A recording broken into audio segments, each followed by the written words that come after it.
साहस सरोकार।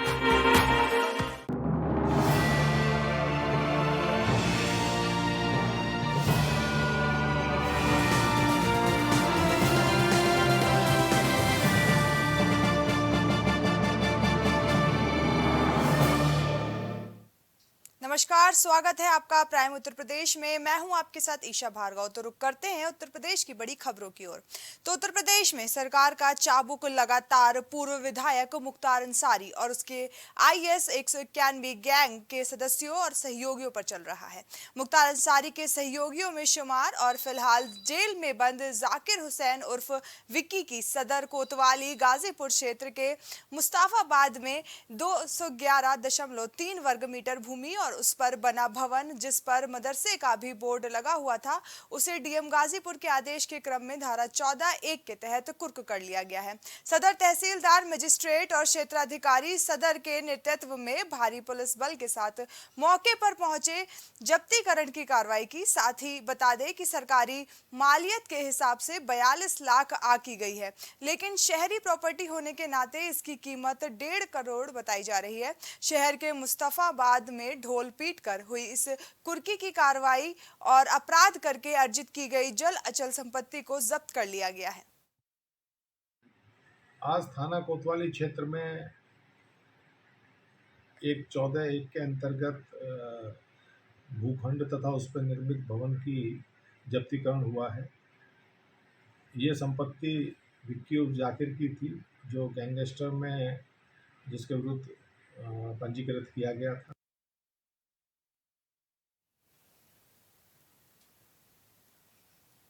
तो आपको बता दें, मुख्तार अंसारी पे लगातार कार्रवाई हो रही है। भाई अब इस बीच 1.5 करोड़ की जो संपत्ति है वो भी गैंगस्टर एक्ट के तहत अब कुर्क कर ली गई है। आपको बता दें, मुख्तार अंसार के जितने भी करीबी हैं उन पर पुलिस अब शिकंजा कसती हुई नजर आ रही है। इस खबर पर ज्यादा जानकारी के लिए हमारे साथ पवन मिश्रा जुड़ चुके हैं। तो पवन मिश्रा, लगातार जो पुलिस है वो मुख्तार अंसारी के जो करीबी हैं उन पर लगातार कार्रवाई करती हुई नजर आ रही है। जी, हम आपको बिल्कुल बता दें कि जहां माफिया मुख्तार अंसारी पर पुलिस प्रशासन का एक्शन लगातार जारी है। पुलिस प्रशासन ने मुख्तार के करीबी जाकिर उर्फ विक्की की संपत्ति कुर्क की है। पुलिस प्रशासन ने मुख्तार अंसारी के खास गुर्गे जाकिर उर्फ विक्की की लगभग 1.5 करोड़ की संपत्ति को कुर्क कर लिया। पुलिस ने यह कार्रवाई सदर कोतवाली क्षेत्र के मुस्ताफाबाद इलाके में जाकिर की ये संपत्ति कुर्की और ये 14(1) गैंगस्टर एक्ट के तहत पुलिस प्रशासन ने कुर्की की कार्रवाई की है। पुलिस ने जाकिर की प्रॉपर्टी सीज कर दी है। सीज की गई संपत्ति में मदरसा भी चलाया जा रहा था। जी, तो पवन, लगातार जो पुलिस है वो ऐसी कार्रवाई करती हुई नजर आ रही है अब तक, और कहां पर ऐसी कार्रवाई सामने आ सकती है पुलिस की? जी, हम आपको बिल्कुल बता दें कि एंटी भू माफिया के तहत प्रदेश सरकार की अपराधियों के लिए 0 टॉलरेंस की नीति के तहत ये काम किया जा रहा है। और जिस जिले में, प्रदेश के किसी भी जिले में अगर मुख्तार अंसारी 191 गैंग के सदस्य हैं और इनके जो भी करीबी हैं या इनसे कोई भी जुड़ा है, इस पर लगातार प्रशासन कार्रवाई कर रही है। इनके एक एक जमीन को चिन्हित कर रही है। अवैध तरीके से प्राप्त धन से अगर कोई भी अर्जित जमीन की गई है तो प्रशासन लगातार उस पर नजर बनाए हुई है। जी, तो पवन, क्या कुछ जो मुख्तार अंसारी के जो करीबी हैं, क्या उन्हें पकड़ा भी जा सकता है जल्द से जल्द? जी बिल्कुल, जिला प्रशासन इस पे लगातार कार्रवाई कर रही है। जो फरार हैं उन पे इनाम भी घोषित किया जा चुका है। और हम आपको बताते चले कि इनके अभी हाल में कुछ दिन पहले ही इनके भाई अफजाल अंसारी, जो गाजीपुर से सांसद रहे हैं, उन्हें भी सजा हो गई है और सजा होने के बाद उनकी सांसदी की सदस्यता समाप्त कर दी गई है। जी बिल्कुल, धन्यवाद इस खबर पर जुड़ने के लिए पवन।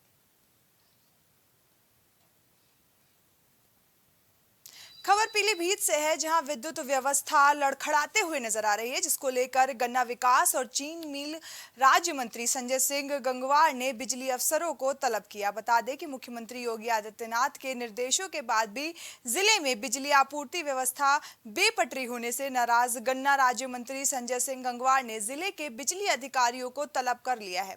बता दें कि पिछले 3 दिनों से एकाएक बढ़े बिजली फॉल्ट और ट्रिपिंग की समस्या से लोगों को दिन ही नहीं रात में भी परेशानियां हो रही हैं। अनिद्रा जैसी दिक्कत के बीच व्यापारियों को व्यापार आदि में भी परेशानियां हो रही हैं। वहीं लगातार व्हाट्सएप ग्रुप पर हो रही शिकायतों से नाराज होकर राज्य मंत्री ने सभी बिजली एसडीओ और अधिशासी अभियंता से बात की। उन्होंने कहा कि सरकार के साफ तौर पर निर्देश हैं कि कटौती नहीं होगी। इसके बाद भी ट्रिपिंग और फॉल्ट के नाम पर लगातार बिजली की परेशानी बनी हुई है, ये ठीक नहीं।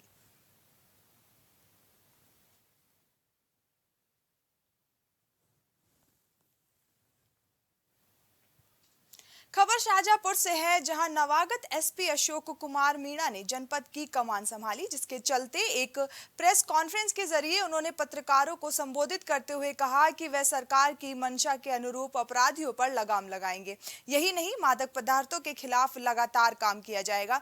वहीं शाहजहांपुर में कानून व्यवस्था कायम करते हुए त्योहारों पर भी लॉ एंड ऑर्डर मेंटेन किया जाएगा। यहाँ त्योहार पर पहले से ही मीटिंग की जा चुकी है, इनका अब रिव्यू किया जाएगा। इसके साथ ही कावड़ यात्रा और ईद उल अजहा के त्योहारों पर पुलिस और थाने के अधिकारियों को दिशा निर्देश भी दिए जाएंगे। इसके साथ ही धार्मिक कार्यक्रमों को सड़क पर ना करने का पूर्णतः प्रतिबंध भी किया जाएगा। सबसे पहले जो शासन की मंशा है कि जितने भी हमारे अपराधी, चाहे वो माफिया हों या संगठित अपराध करने वाले हों या हमारे जो नारकोटिक्स में अपराध करने वाले हैं, सभी के खिलाफ जो कार्रवाई है, कठोर कार्रवाई है, वो की जाएगी और लगातार वो जारी रहेगी। दूसरी प्रार्थना रहेगी कि जन सुनवाई समय से हो, सभी जगह हो और व्यवहार कुशलता के साथ हो। हर व्यक्ति की जो समस्या है उसको त्वरित सुना जाए और उस पर त्वरित जो वैधानिक कार्रवाई है वो की जाए। साथ ही साथ जो मिशन शक्ति का हमारा कार्यक्रम चल रहा है, उसके अंदर हमारे माताओं बहनों के साथ जो भी अपराध करने वाले हैं, उनके खिलाफ जल्द से जल्द कार्रवाई करते हुए उनको सज़ा दिलवाना, ये हमारी प्रायोरिटीज़ में रहेगा। वहीं बलिया में चिकित्सालय में सपा के पूर्व मंत्री नारद राय ने जिला अस्पताल पहुंचकर जरूरतमंदों को मदद की। वहीं परिवहन मंत्री दयाशंकर सिंह के गर्मी में मौत होती रहती है, इस बयान पर कटाक्ष किया और कहा कि ये मंत्री जी की दृष्टि है, ये हमारी दृष्टि नहीं है। वहीं भाजपा पर भी निशाना साधते हुए उन्होंने कहा कि भाजपा 9 साल बेमिसाल के जश्न में डूबी है और गर्मी से मरे हुए लोगों को श्रद्धांजलि तक देना उचित नहीं समझती। धन्यवाद देना चाहता कि आप लोगों ने इस समय जब बलिया के लोग गर्मी और लू से मर गए हजारों की तादाद में और 10,000 से ज़्यादा लोग अस्पताल में भर्ती हैं, सरकार के तरफ से कोई न दवाई का इंतजाम हुआ और न ही जो लोग अपना जान गंवाए उनके मुआवजा का इंतजाम हुआ। हम लोगों के आग्रह को आपने शासन तक पहुंचाया, सरकार तक पहुंचाया और इस गूंगी बहरी सरकार को झकझोरने का काम किया। यहाँ के जनप्रतिनिधियों को भी आपने। वहीं 27 जून को एमएसएमई का स्थापना दिवस है। वहीं स्थापना दिवस से एक दिन पहले लखनऊ के एक निजी होटल में भारतीय वाणिज्य और उद्योग मंडल की ओर से 2 दिवसीय कार्यक्रम का आयोजन किया गया। कार्यक्रम के पहले दिन उत्तर प्रदेश सरकार के एमएसएमई मंत्री राकेश सचान ने एमएसएमई से जुड़े लोगों को संबोधित भी किया। संबोधन में मंत्री राकेश सचान ने बताया कि कैसे केंद्र सरकार और राज्य सरकार इस क्षेत्र से जुड़े लोगों को बढ़ावा दे रही है। तब से लगातार एमएसएमई सेक्टर आगे बढ़ रहा है और इसको बढ़ाने के लिए सरकार ने जो अभी एमएसएमई नीति बनाई और एमएसएमई नीति जो हमारी आज उत्तर प्रदेश में है, औद्योगिक नीति है, जितनी भी नीतियां उनसे प्रभावित होकर के अभी इन्वेस्टर समिट में जिस तरह से लोगों ने हिस्सेदारी ली, लगभग 35 लाख करोड़ के एमओयू उत्तर प्रदेश में हुए।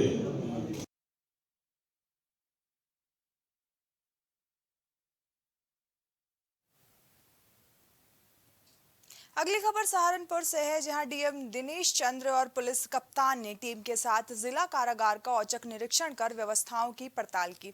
डीएम और एसएसपी ने बंदियों का हालचाल जाना और खाने पीने के बारे में भी जानकारी ली। साथ ही जेल प्रशासन को जरूरी दिशा निर्देश भी दिए। वहीं कारागार में साफ सफाई व्यवस्था मिलने पर संतोष भी व्यक्त किया। साथ ही बता दें कि अधिकारियों ने टीम के साथ बैरकों में तलाशी अभियान भी चलाया। किसी के पास कोई भी संदिग्ध वस्तु बरामद नहीं हुई। वहीं सब कुछ चाक चौबंद मिला। तो आपको बता दें, अधिकारियों को दिए गए आज जो डीएम, इन्होंने अधिकारियों को आवश्यक दिशा निर्देश भी दिए हैं इसको लेकर। वहीं जो डीएम थे उन्होंने औचक निरीक्षण किया। आपको बता दें जिला कारागार का, इस दौरान उन्होंने जो अधिकारी थे उन्हें निर्देश दिए हैं। वहीं उन्होंने जो इंतजाम थे कारागार के उसका भी निरीक्षण किया।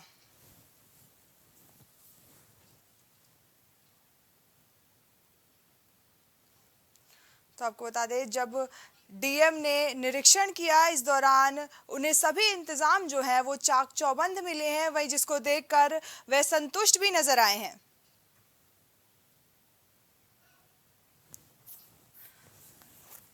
आपको बता दें, लगातार जो डीएम है वो कारागार का निरीक्षण करते हुए नजर आ रहे हैं। वही वह जो कारागार है उसके इंतजाम को भी देखते हुए नजर आ रहे हैं। वही इस दौरान उन्हें जो कारागार का इंतजाम था उसको लेकर वो संतुष्ट भी नजर आए हैं।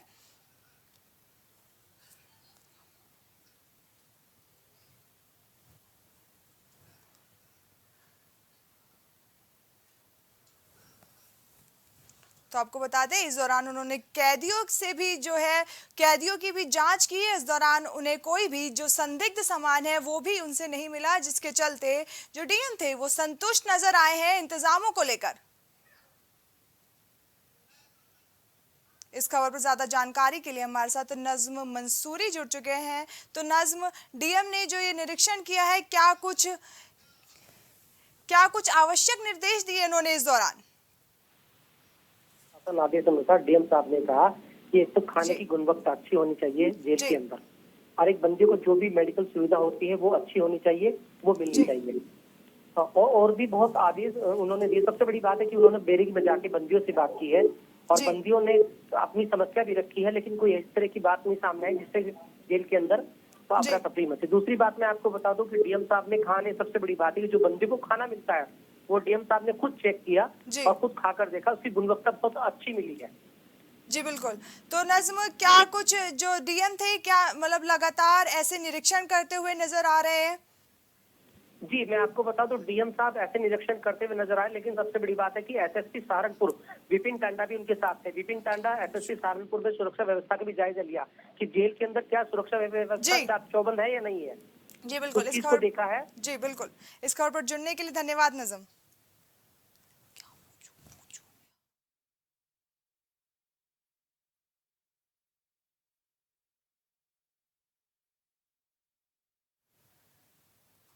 वहीं पूरे देश भर में हर साल 26 जून को अंतर्राष्ट्रीय नशा मुक्ति दिवस मनाया जाता है। वहीं इस दिन को खास बनाने के लिए आसपास के सभी लोग एक दूसरे के साथ ड्रग कोर्ट्स और एंटी ड्रग डे संदेश भी साझा करते हैं।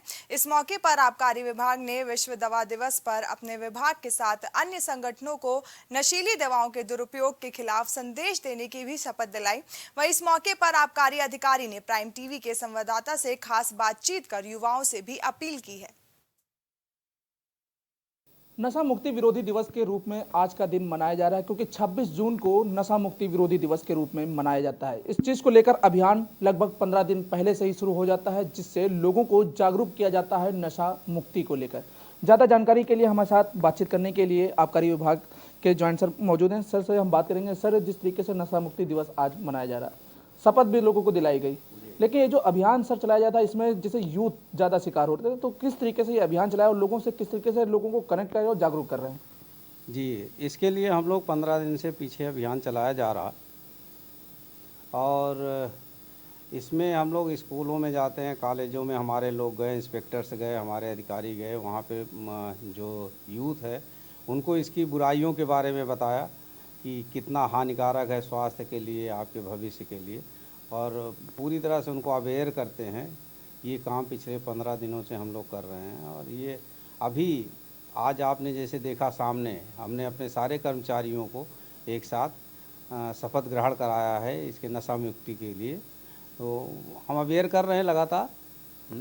सर, जिस तरीके से अवेयरनेस की बात की जा रही है, आपके पास एक बड़ी जिम्मेदारी आबकारी विभाग की, क्योंकि ये भी एक नशे में आता है, लेकिन जो नाबालिग हैं और जिनको एक नशीला सेवन कराया जा रहा है, एक होता है लोग नशे के लिए करते हैं, एक होता है रिलैक्स के लिए, तो जिस तरीके से नशे का सेवन ज़्यादा कराया जा, हार्ड ड्रिंक दी जा रही है, वहाँ पे नाबालिग भी आ रहे हैं, तो उस चीज़ को लेकर के क्या कुछ अभियान रहा, कैसे क्या कुछ हिदायत दी गई? हाँ, ये सारे अभी हमारे इंस्पेक्टर्स के थ्रू ये मैसेज करा दिया गया है, जो हमारे अनुज्ञापित दुकानें हैं, जो लाइसेंसी हैं, उनको मैसेज करा दिया गया है। हमारे यहाँ जो प्राविधान है 21 साल से नीचे के लोगों को बिक्री नहीं की जा सकती। तो कभी कभी ऐसा होता है कि उम्र कम दिखती है लेकिन उम्र ज़्यादा होती है, तो उस केस में लोग ज़रूर दे देते हैं, लेकिन कभी कभी उसी के आड़ में कम उम्र के बच्चे भी आ जाते हैं, तो ऐसा संभव है कि हो जाता हो।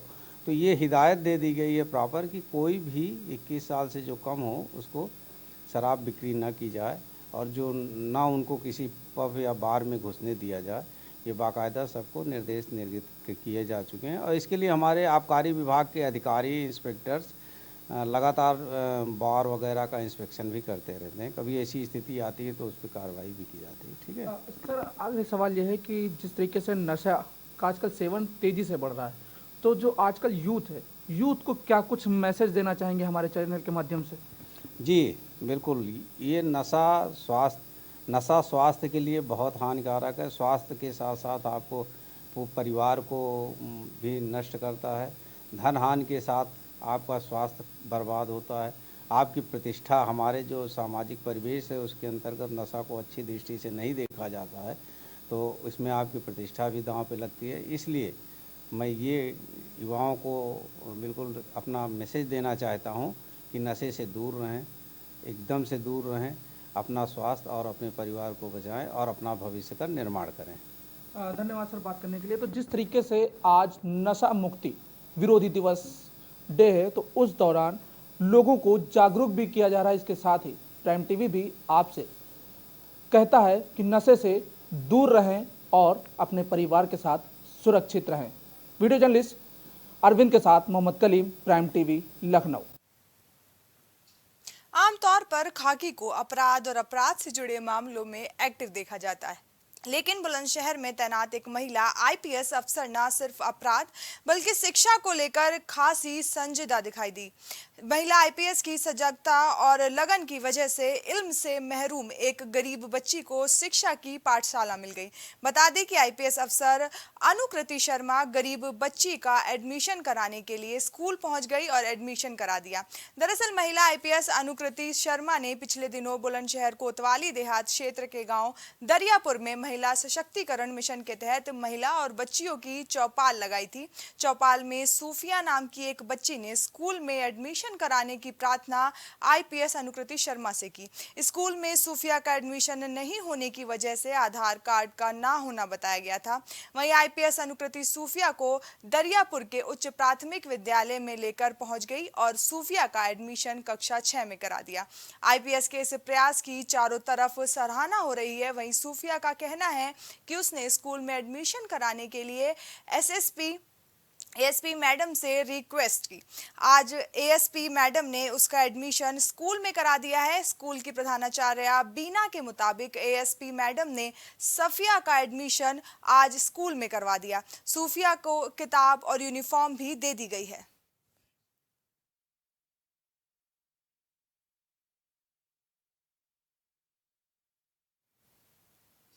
वहीं झांसी के उल्दन थाना क्षेत्र के अंतर्गत आने वाली बंगरा चौकी से चिरकना बंगरा के बीच किसी अज्ञात व्यक्ति का शव कई टुकड़ों में पड़ा हुआ मिला। शव मिलने से वहीं क्षेत्र में अब सनसनी फैल गई है। सूचना मिलने पर बंगरा चौकी प्रभारी पुलिस बल के साथ मौके पर पहुंची और मृतक के शव की शिनाख्त का काफी प्रयास भी किया, लेकिन शव बुरी तरह कुचल जाने के चलते मृतक की शिनाख्त नहीं हो सकी। घटनाक्रम को देखकर अनुमान लगाया जा रहा है कि किसी बड़े वाहन की चपेट में आने से व्यक्ति की मौत हो सकती सकती है, लेकिन फिलहाल अभी मामला संदिग्ध बना हुआ है। पुलिस मामले की जांच में जुटी है। वहीं घटनाक्रम इतना दर्दनाक है कि मृतक व्यक्ति का शरीर कई टुकड़ों में बंट गया।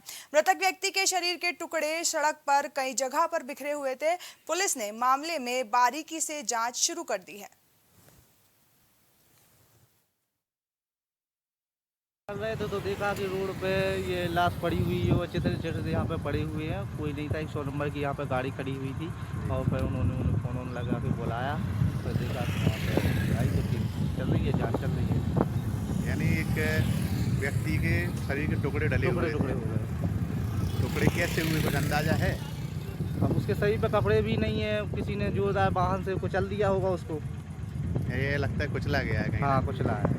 और ये देख रहा है कि कहीं बहुत दूर से टक्कर हुई है। 50 मीटर तक कुचला है उसको। 50 मीटर तक टक्कर हुई है।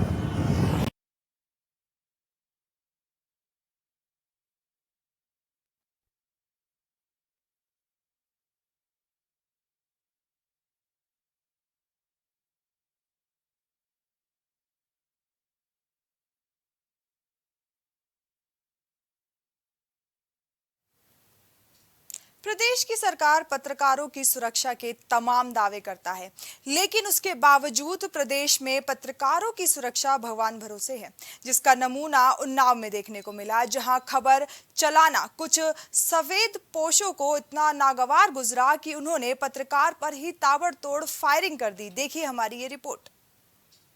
पत्रकारों की सुरक्षा पर सवाल, आखिर क्यों प्रदेश सरकार बनी लाचार? देश के चौथे स्तंभ पर कब तक होंगे अत्याचार? खबर लिखने से माफिया नाराज,